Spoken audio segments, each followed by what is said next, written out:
What's a Hedi-Boy? Lads trying to recapture the look and the aesthetic of Eddie Sliman's Dior designs in the 2000s. A look that the press in the UK labelled skank chic. Pleasant. Referencing glam garage rock and Bowie's thin white Duke character, Sliman focused on super tight outfits for his collections. There was also a lashing of two-tone in there with bands like The Selector, and it changed the way men dressed for a while. Influenced by the rock of the past and also giving back to the rock of the future, Eddie would outfit the bands of the day such as the Libertines, Interpol and Daft Punk in his Dior creations. Those are some suave ass robots right there. It was perfect targeted marketing. Instead of, trying to squeeze Hugh Grant into some skinny black jeans for an awards show, Sliman found bands that were influenced by the same music as him, and these bands wanted to replicate the looks they grew up idolising.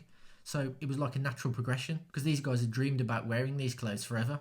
They knew how the clothes moved. But now, years later, this movement that he started and made a lot of money from seems to have taken on a life of its own without Eddie.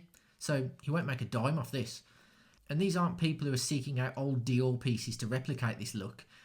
They may be to some extent, but rather replicating the energy of Eddie's first stint at Dior, the magic time when fashion and music fused together to create something cool. And here's why I love it. Because fashion is cyclical, grunge for example, a fashion movement born out of necessity to layer because it's cold as fuck in Seattle. Designers then gentrify it by putting their spin on it and placing huge price tags on things like flannel shirts. So why can't we as punters do the same? Take inspiration from something like Eddie Sliman's tenure at Dior and replicate it with second-hand items that are now cheaper because they fell out of favour some years ago. I mean, you can get skinny tie and braces at most charity shops these days. Look at this lad. In a maverick move, he's opted for some Air Force Ones with the look. Also, if you haven't got a skinny tie, just get a normal tie and do it backwards and tuck the fat part in like this. Every fashion movement, I think, is a reaction to the previous one.